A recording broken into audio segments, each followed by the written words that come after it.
मेरे प्यारे हिंदी के प्रतियोगी अभ्यर्थियों, हिंदी वागधारा चैनल में आज आपका पुनः स्वागत है।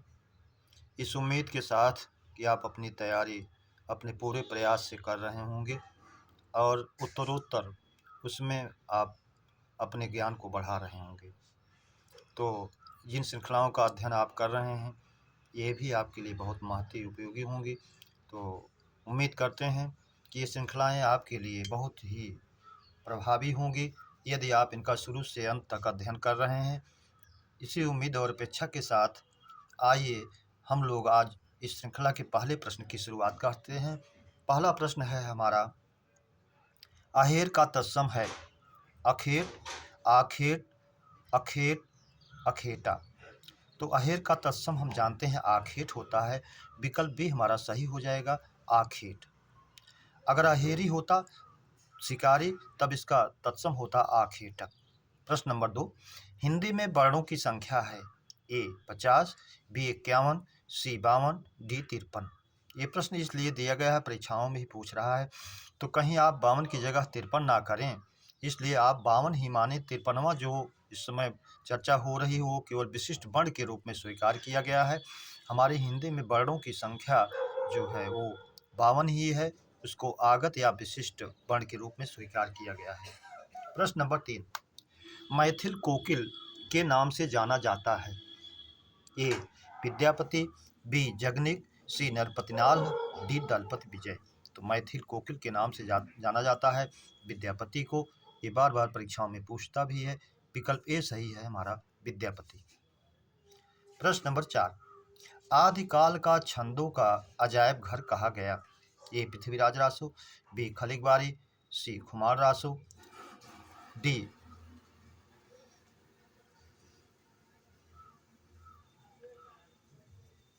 तो आदिकाल का छंदों का अजायब घर कहा गया पृथ्वीराज रासो को। डी कोई नहीं मान लीजिए। तो पृथ्वीराज रासो को ही छंदों का आदिकाल का अजायब घर कहा गया, क्योंकि इसमें उन्होंने 68 छंदों का प्रयोग किया, इसलिए छंदों का अजायब घर कहा गया। विकल्प ए हमारा सही हो जाएगा। प्रश्न नंबर 5, हिंदी वर्णमाला में स्वरों की संख्या है ए 10, बी 11, सी 9, डी 4। तो हिंदी वर्णमाला में स्वरों की संख्या हमारी वास्तव में 11 ही है। योगवाह को इसमें मूल रूप से नहीं जोड़ा जाता है, लेकिन अगर कहता ही है विकल्प में 11 नहीं दिया है तो आप 13 को करें, अन्यथा हिंदी वर्णमाला में हमारे स्वरों की संख्या जो है वो 11 ही मानी जाती है। प्रश्न नंबर 6, किसी वाक्य में तीनों पुरुषों का कर्ता होने पर सबसे पहले किस पुरुष का कर्ता होगा? इस पर आप लोग कम ध्यान देते हैं, जबकि ये परीक्षाओं में इसको पूछ रहा है, इसलिए इसका भी ध्यान दें। ए प्रथम पुरुष, बी मध्यम पुरुष, सी उत्तम पुरुष, डी चाहे जो ना हो।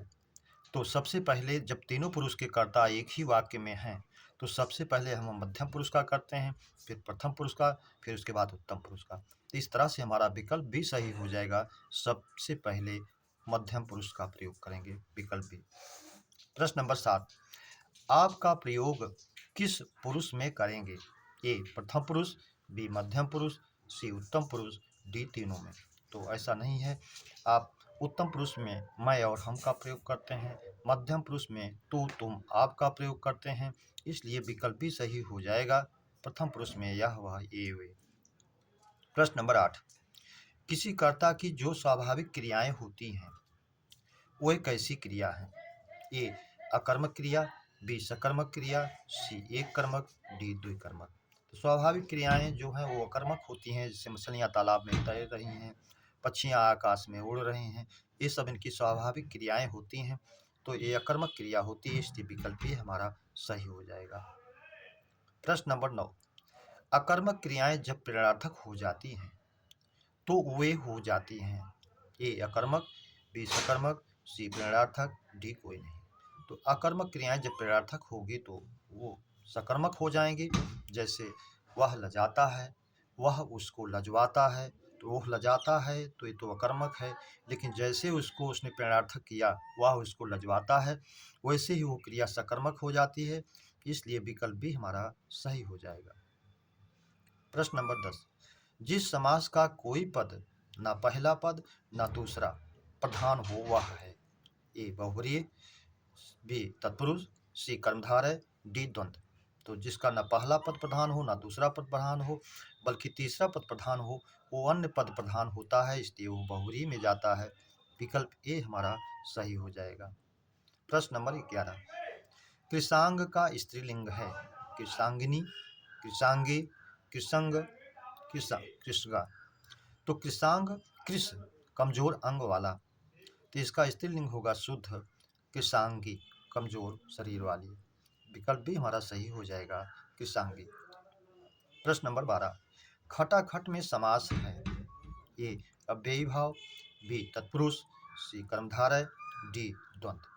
तो जब कोई शब्द युग्म के रूप में प्रयुक्त होता है, दो बार होता है, दो संज्ञा, कोई संज्ञा दो बार आए तो प्रथम संज्ञा दूसरे का अव्यय का काम करने लगती है। खटाखट, फटाफट, धड़ाधड़, दिनों दिन, रातों रात, तो ये सब अव्ययी भाव में जाते हैं, इसलिए विकल्प ए हमारा सही हो जाएगा, अव्ययी भाव। प्रश्न नंबर 13, मन गढ़ंत में लिंग है। ए पुल्लिंग, बी स्त्रीलिंग, सी दोनों, डी कोई नहीं। मन गढ़ंत, आप जानते हैं अंत ये आधारना औरता जिसके अंत में आता है वो संज्ञाएं भाववाचक होती हैं, लेकिन ये मनगढ़ंत शब्द परीक्षा में पूछा भी गया है, एसआई की परीक्षा में, और ये मनगढ़ंत दोनों लिंगों में जाता है प्रयोग के आधार पर। जैसे मनगढ़ंत विचार, तो अच्छा मनगढ़ंत विचार तो पुल्लिंग में चला जाएगा। मनगढ़ंत बातें, बातें स्त्रीलिंग है, स्त्रीलिंग चला जाएगा, इसलिए इसका प्रयोग पुल्लिंग में स्त्रीलिंग दोनों में माना जाता है। तो अगर विकल्प में आपको दोनों रहे तो सही करें, अगर उभय लिंग भी दिया है जो कि हिंदी में नहीं होता है, लेकिन अगर दे दिया है उभय लिंग करके तब भी आप उसको सही माने, इसलिए विकल्प सी हमारा सही हो जाएगा। प्रश्न नंबर 14, किशोरीदास वाजपेयी ने किन दो कारकों को कारक नहीं माना। ए संबंध कारक, बी संबोधन, सी दोनों, डी कर्ता।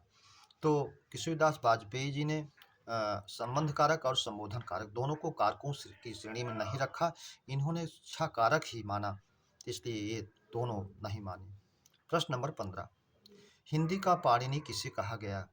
डॉक्टर दीक्षित, बी किशोरीदास वाजपेयी, सी दोनों, डी किसी को नहीं।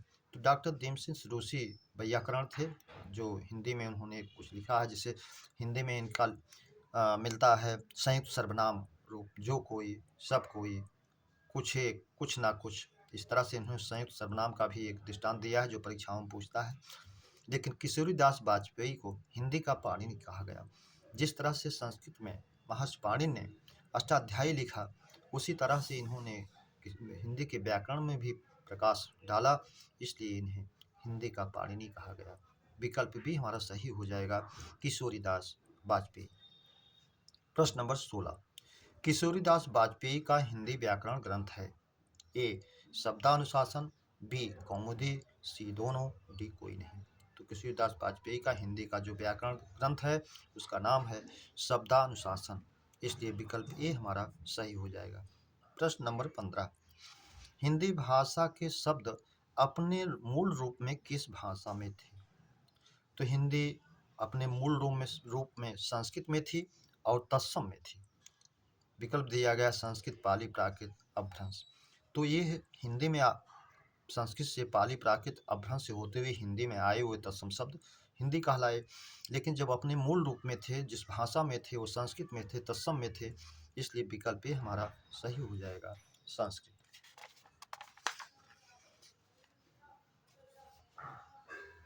प्रश्न नंबर 18, मोहन को जाना है में कारक है। ए कर्ता कारक, बी कर्म कारक, सी करण कारक, डी अपदान। तो परीक्षा में ये भी पूछा गया है, इसलिए आप जानते रहें। मोहन को जाना है, कहीं आप कर्म कारक ना कर दें, इस तरह से कर्ता का जो काम कर रहा है, इसलिए कर्ता कारक होगा। विकल्प ए हमारा सही हो जाएगा, कर्ता कारक।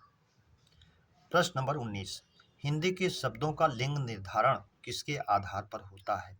ए संज्ञा के आधार पर, बी क्रिया के आधार पर, सी कर्म के आधार पर, डी कोई नहीं। तो हम वाक्य को बना करके लिंग का निर्धारण पुरुष भाव स्त्री भाव होने का करते हैं, लेकिन अगर पूछा जाए किसके आधार पर लिंग निर्धारण होता है तो संज्ञा के आधार पर ही वो होता है, इसलिए विकल्प ए हमारा सही हो जाता है। प्रश्न नंबर 20, क्रियार्थक संज्ञा हमेशा किस वचन में होती है। ए बहुवचन, बी एक वचन, सी दोनों, डी किसी में नहीं। तो क्रियार्थक संज्ञा हम जानते हैं हमेशा एक वचन में ही प्रयुक्त होती है। जैसे टहलना स्वास्थ्य के लिए लाभदायक है, टहलना क्रियार्थक संज्ञा है। और या आपका ये कहना, ये भी क्रियार्थक संज्ञा है, मेरे लिए बड़ी बात होगा। तो ये भी है। इस तरह से क्रियार्थक संज्ञाएं हमेशा एक वचन में ही प्रयुक्त होती हैं, इसलिए विकल्प भी हमारा सही हो जाएगा। प्रश्न नंबर 21, शैल में मूल शब्द और प्रत्यय है। ए शिला प्लस अ, बी शैल प्लस अ, सी शिल प्लस अ, डी कोई नहीं। तो जब मूल शब्द पूछता है तो शैल में मूल शब्द है शिला और आ प्रत्यय है। इस तरह से विकल्प ये हमारा सही हो जाता है। प्रत्यय निर्माण के अनुसार सारे नियमों का पालन कर रहा है, इसलिए शिला प्लस आ। प्रश्न नंबर 22, कौन सा तद्भव तत्सम युग्म अशुद्ध है। ए शीशम सिंसपा सही है, बी कटहल कंठफल ये भी सही है, सी नींबू निम्बक ये भी सही है, डी निशा नयस निशा का रात और नयस इसका विशेषण बन गया है, इसलिए विकल्प डी अशुद्ध है।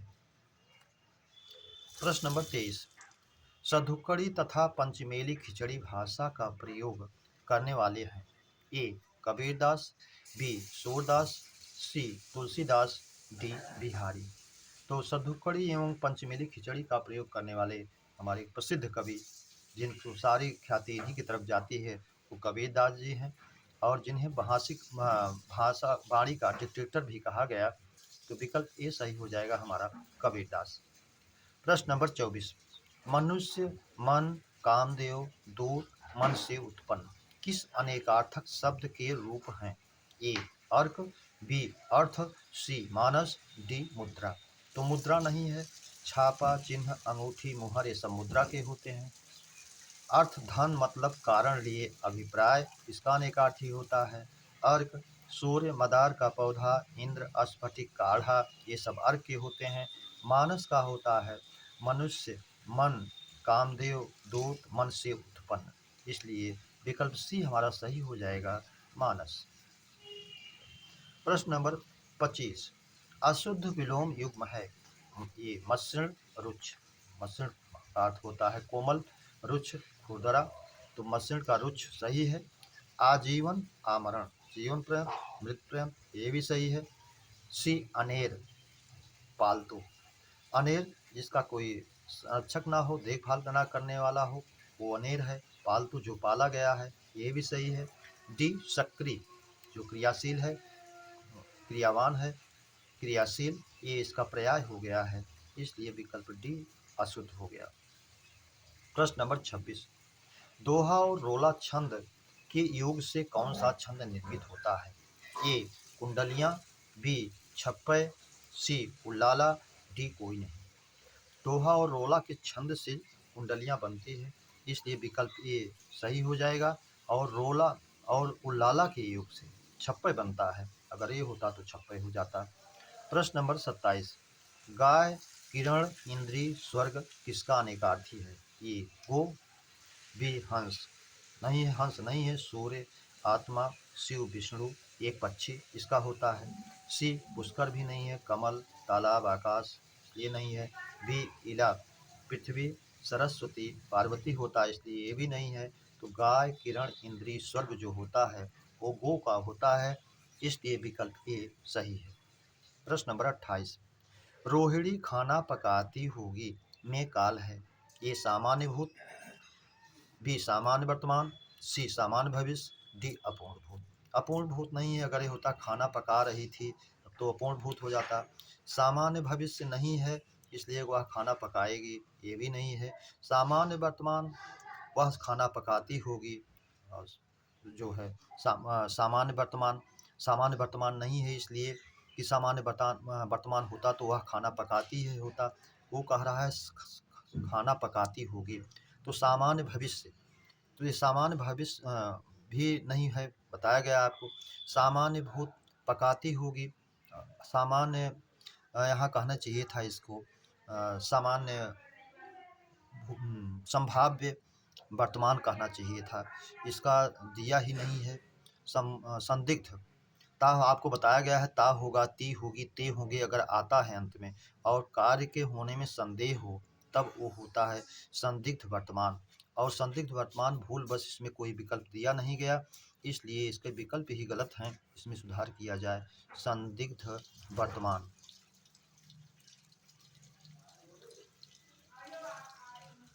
अब यह विकल्प सही हो जाएगा।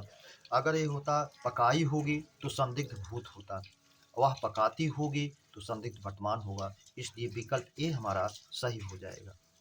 प्रश्न नंबर 29, रोगी से बोला नहीं जाता में वाच्य है। कर्तृवाच्य, बी कर्मवाच्य, सी भाववाच्य, डी कोई नहीं।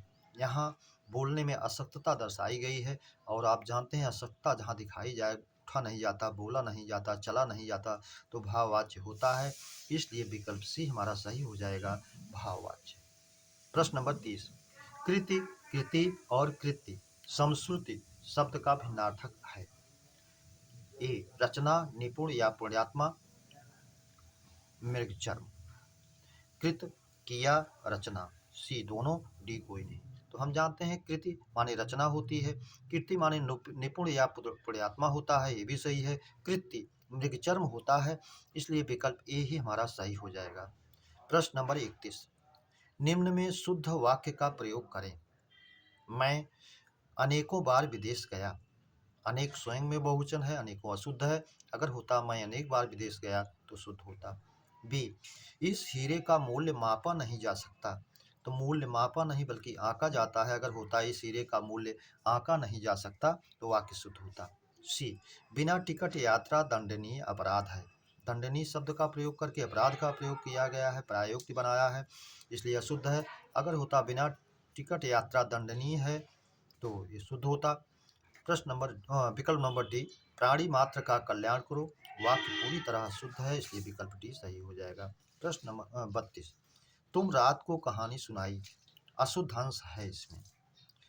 ए तुम, बी रात, सी कहानी, डी सुनाई। तो तुम रात को कहानी सुनाई, अगर ये होता तुमने रात को कहानी सुनाई, सर्वनाम संबंधी अशुद्धि है, इसलिए विकल्प ए सही हो जाएगा। मेरे प्यारे बच्चों, इस श्रृंखला के प्रश्नों की चर्चा पर चर्चा आप लोगों ने विधिवत किया। उम्मीद करता हूँ ये श्रृंखला आपको बेहतर लगी हो, तो आप सब्सक्राइब, लाइक, शेयर जरूर करें। इसे उम्मीद और अपेक्षा के साथ अगली श्रृंखला के मिलने तक आप लोगों के उज्जवल भविष्य की कामना के साथ हृदय से धन्यवाद। जय हिंद।